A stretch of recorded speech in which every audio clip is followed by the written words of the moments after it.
you for the opportunity. So I'll be talking about screening of retinal pathologies in a primary eye care center. So let us just go very briefly to the retinal basic anatomy. So as we all know, this is the image of the fundus. And the first thing which we need to see is the media, if it's clear, if there is anything else other than like vitreous hemorrhage, or if there is asteroid hyalosis, etc. So we need to comment first thing of the media, whether it's clear or not. The second thing I would like to say is we need to check for the disc. So as we all know, disc diameter is 1.5 mm, and we need to see if the disc margins are well defined. We have to comment also upon the disc color, and then you have the cup disc ratio which needs to be assessed.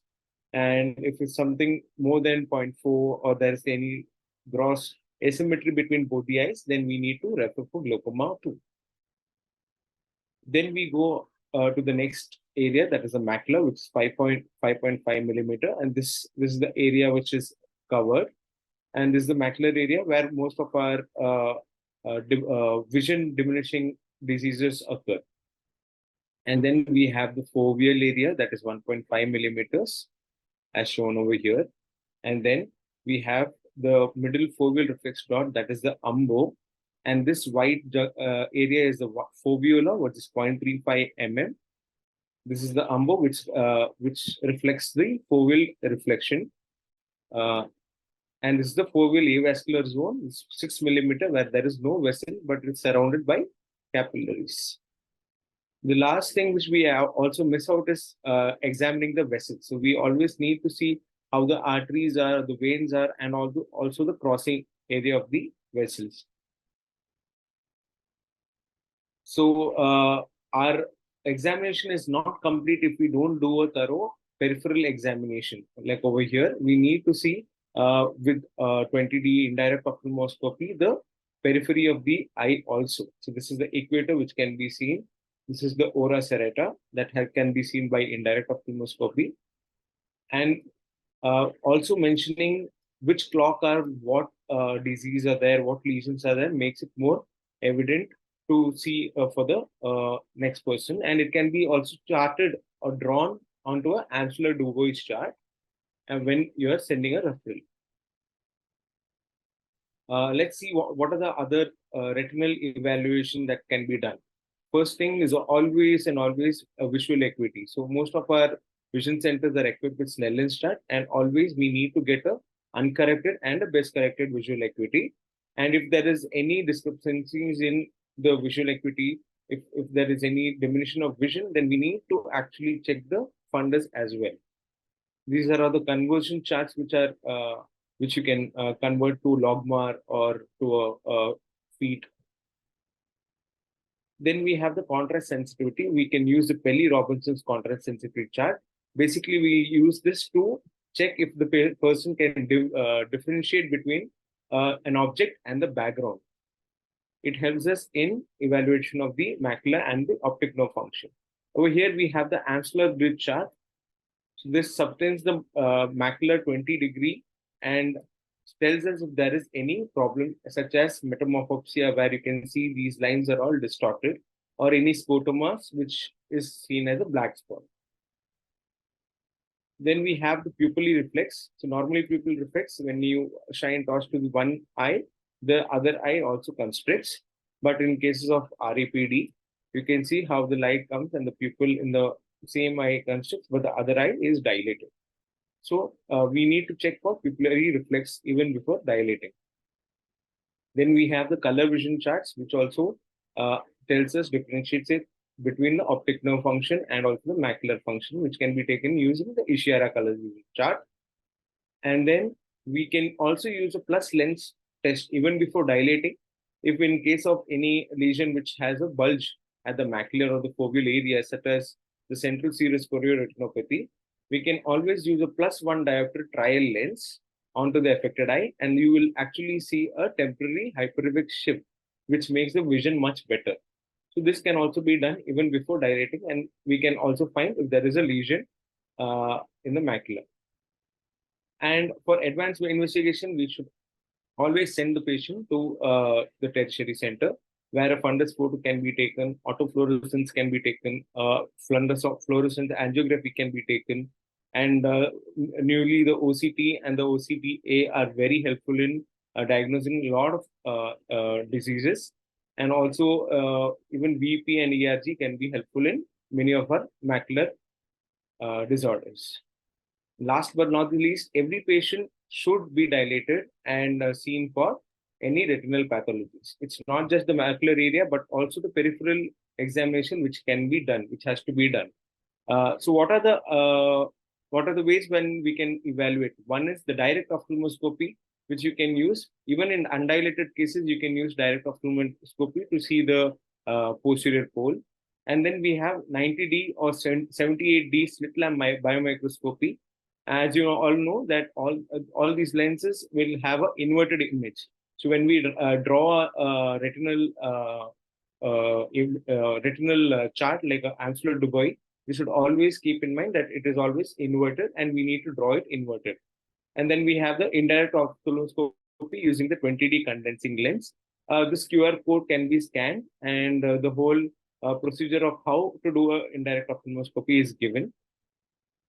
Now going to the retinal pathologies, which are commonly seen in our setups, in our clinics, and in our vision centers. The first most being the diabetic retinopathy.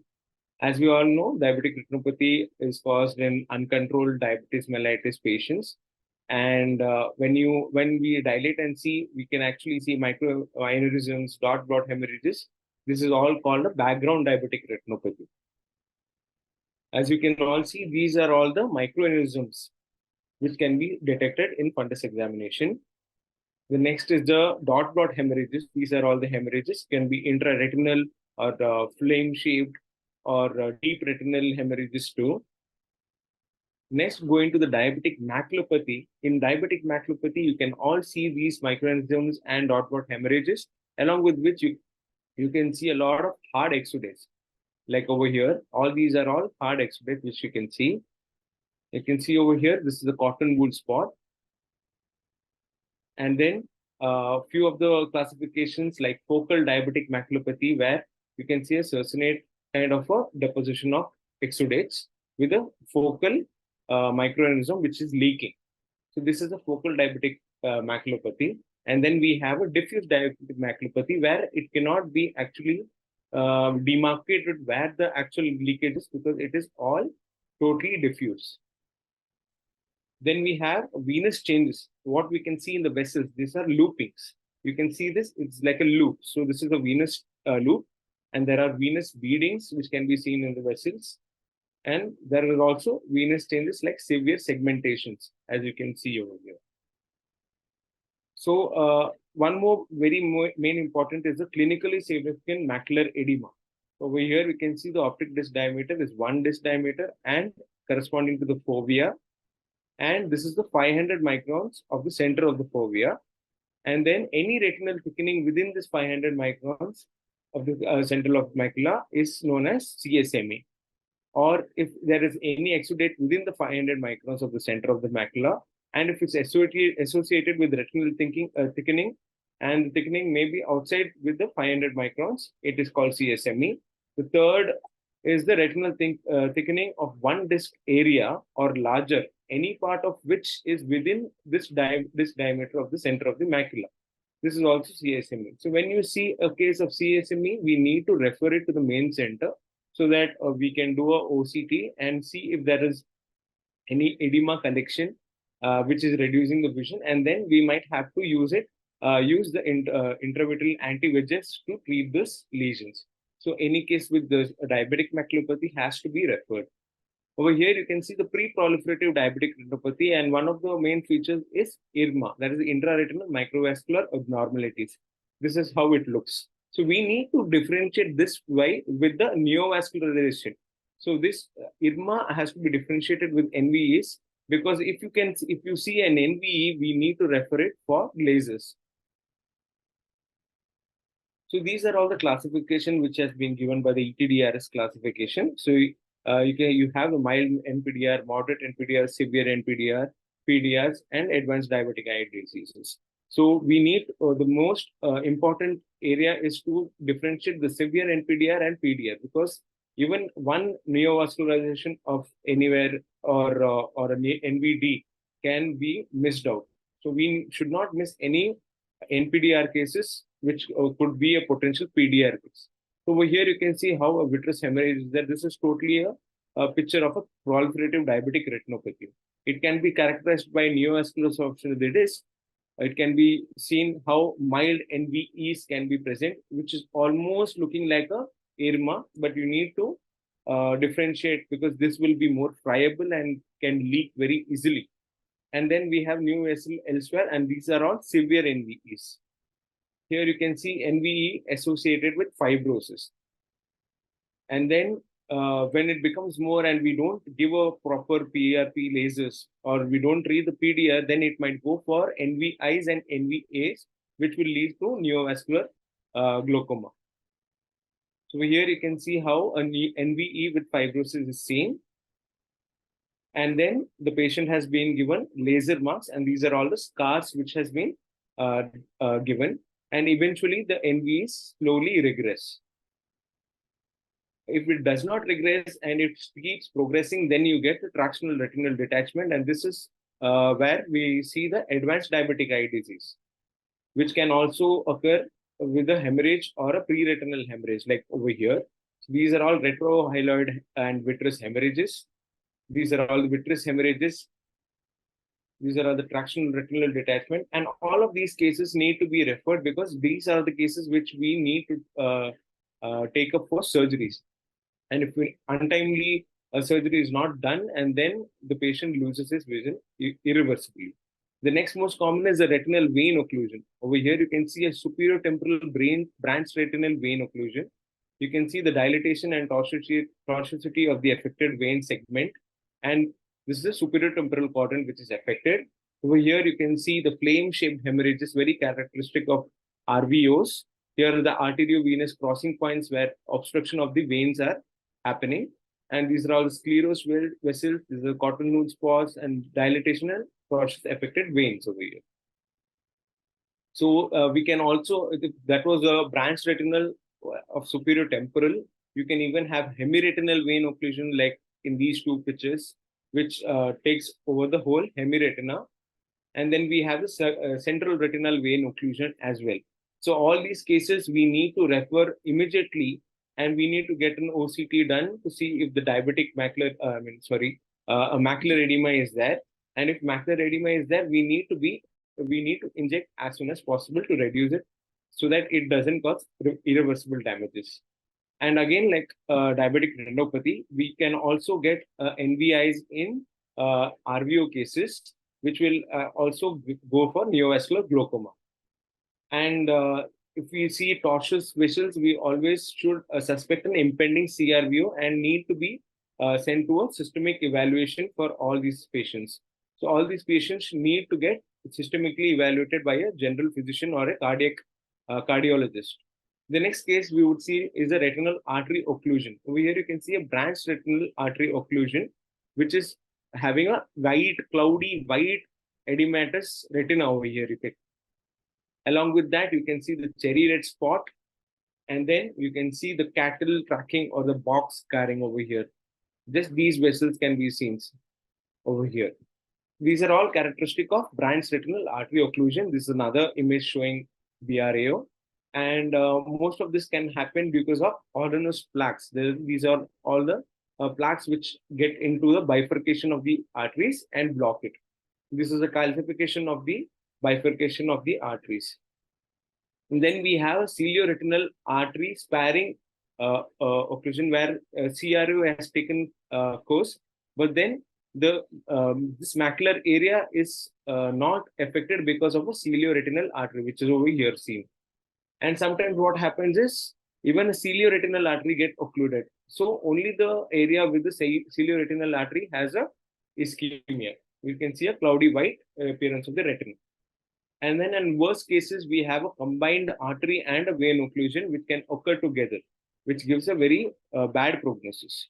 So all these cases should be taken to immediately to the systemic and to the referral to the main center.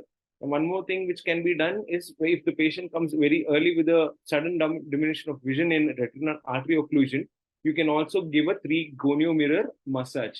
So that is a one thing which you can do. You can give it for at least 3 to 5 minutes.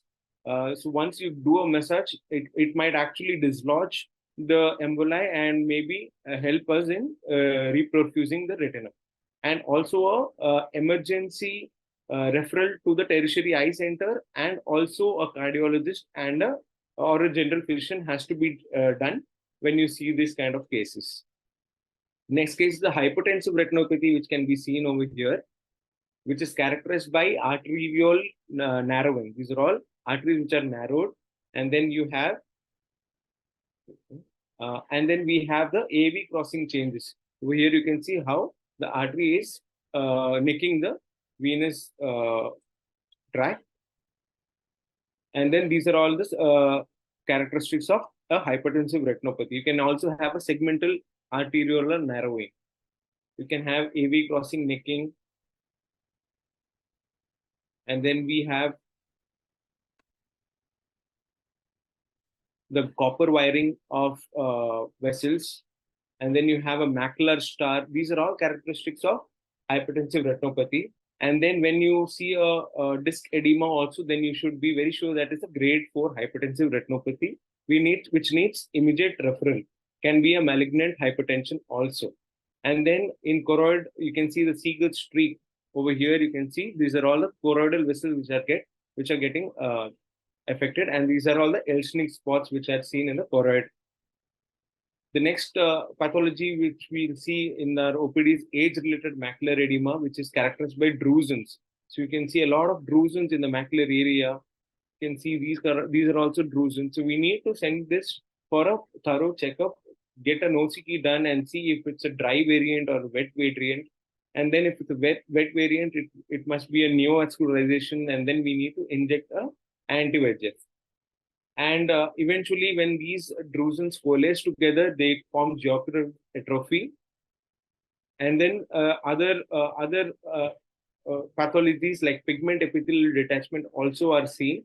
So these can resemble exactly like a CSR, but these are all detachment of the RPE level.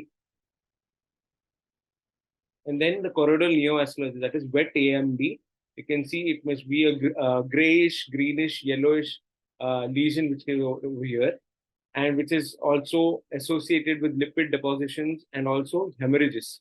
So these kind of cases need to get immediate referral so that they can take injected with anti-VEGFs. And then you can see over here, it is associated with intra and subretinal hemorrhages. And eventually, the natural course takes it to disciform scarring of the macular area or the affected area. And then we also have a variant of choroidal neovascular, that is retinal angiomatous proliferations. Going to the epiretinal membrane, these are also one of the few common cases which we see. So you will see a very, the macular foveal reflex is absent, and you can see a very shiny membrane kind of a thing sitting on the macula. And these are all transparent avascular fibrocellular structures.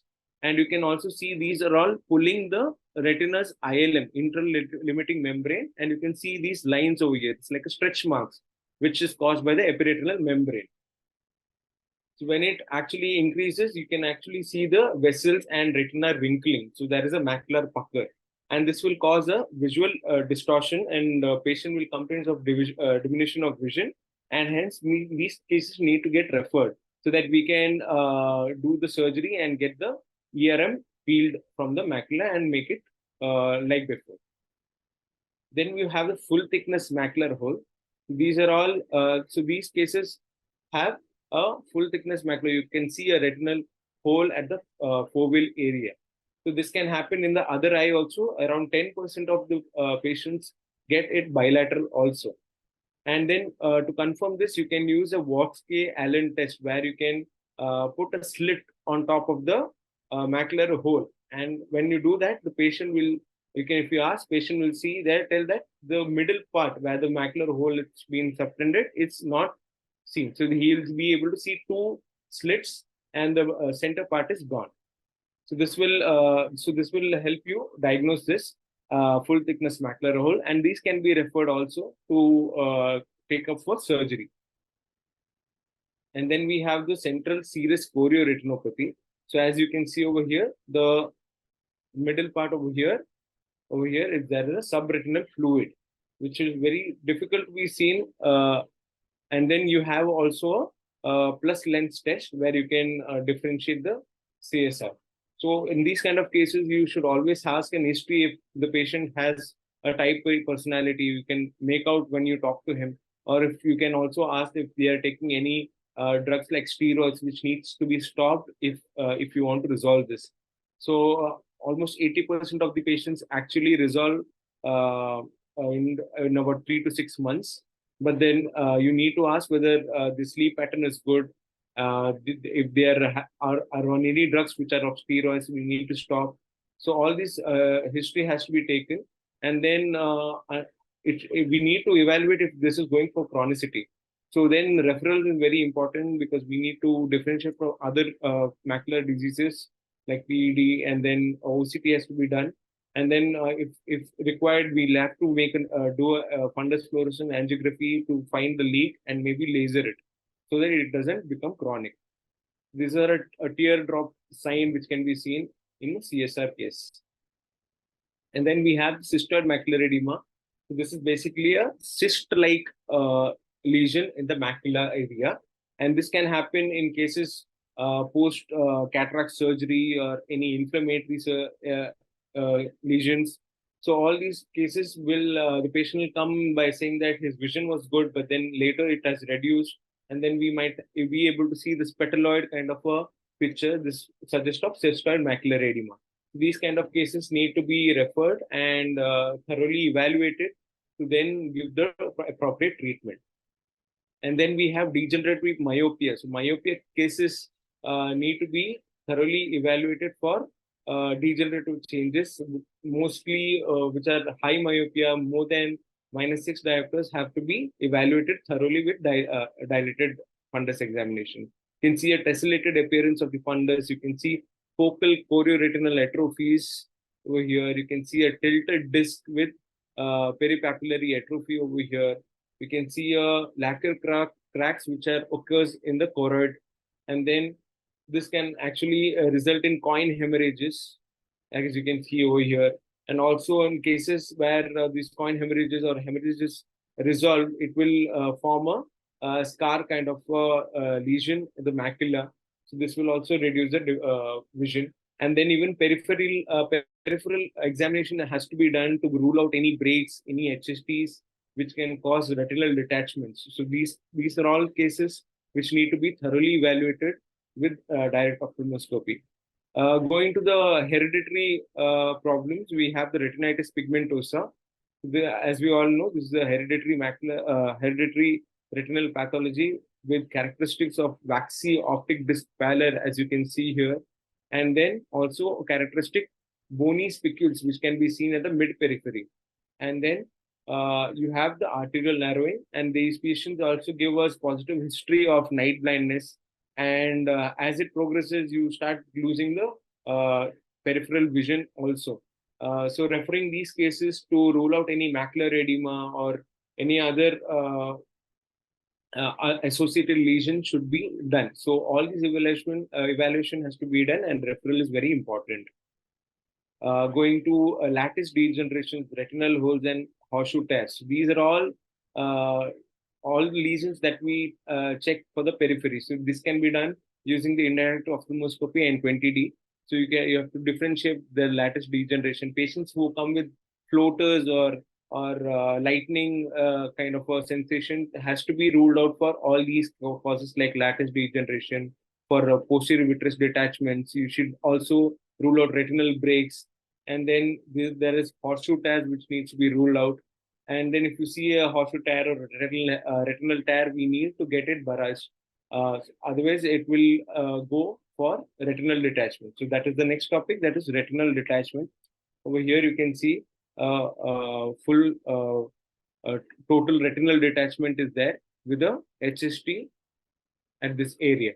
So which will actually, and then these are all should be referred immediately, because we need to take them up for surgery to at least restore whatever vision is left.